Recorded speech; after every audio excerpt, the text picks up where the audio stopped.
Hello viewers, আসসালামু আলাইকুম। কেমন আছেন আপনারা সবাই? আশা করি আল্লাহর রহমতে ভালো আছেন। আমরাও আল্লাহর রহমতে ভালো আছি, আলহামদুলিল্লাহ। আজকে আপনাদের সাথে শেয়ার করব একটা দারুণ একটা ভিডিও। আপনারা তো অনেক ভিডিও দেখেছেন, আজকে সুন্দর একটা ভিডিও দেখাবো।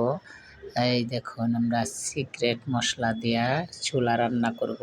কিভাবে ছোলা রান্না করি দেখুন। তেল দিয়ে পেঁয়াজ কুচি দিছি, এখন পেঁয়াজ কুচি দিয়ে কাঁচামরিচ কুচি, আদা রসুন পেস্ট দিয়ে দিলাম, ধনিয়ার গুঁড়া, তারপরে দিয়ে দিব হচ্ছে গিয়া হলুদের গুঁড়া, ধনিয়ার গুঁড়া, জিরার গুঁড়া। এগুলো দিয়ে একটু হালকা লাড়াচাড়া দিয়ে এই যে নেড়ে দিয়ে এর ভিতরে ছোলাগুলো ঢেলে দিব। এই যে ছোলাগুলো ঢেলে দিচ্ছি।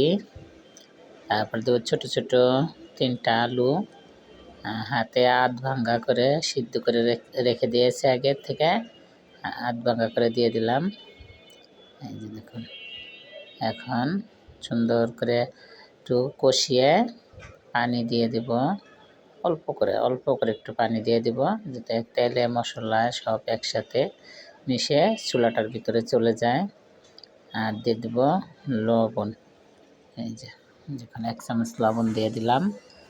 এই যে দেখতে থাকুন কি সুন্দর কিভাবে কি মশলা দিয়ে রান্না করি। আর আপনারা যদি কোথাও একটু আপনাদের কাছে ভিডিওটা ভালো লাগে, কমেন্ট, শেয়ার, সাবস্ক্রাইব করে আমাদের সাথেই থাকবেন, পাশেই থাকবেন। আপনাদের দোয়ায় অনেক বড় হবে আমাদের চ্যানেলটা, ছোট্ট চ্যানেলটা অনেক দূর এগিয়ে নিয়ে যাবেন। এই যে আমাদের পাশে থাকবেন, সবসময় আমাদের সাপোর্ট করবেন। আর আপনারা একবার আমাদের মতন রেসিপি করবেন, কতটা সুস্বাদু খেয়ে দেখবেন। কম মশলা তেলে দেখবেন অনেক টেস্ট ছোলা রান্না করা। এগুলো ছোলা রান্না খালি রমজান না, সারা বছরই খাওয়া যায়, কোনো সমস্যা নাই। ছোলায় যে কী সুন্দর সিক্রেট একটা দিব, একটু পরে দেখবেন। এই দেখুন দিয়ে দিলাম কিছু টমেটো কুচি। এখন টমেটোর সিজন, টমেটো না দিলে হয়।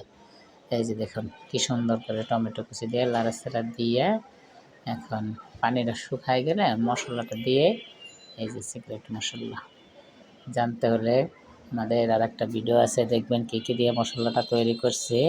আর কমেন্টস করবেন কত সুন্দর সিক্রেট মশলা, এত সুস্বাদু, এত সুন্দর গ্রান ফ্লেভার, মনে হয় এমনিই খেয়ে ফেলি। এখন একটু ধনেপাতা দিয়ে আজকের মতন এই রেসিপিটা আপনারা করে খেয়ে দেখবেন। আসসালামু আলাইকুম, আল্লাহ হাফেজ।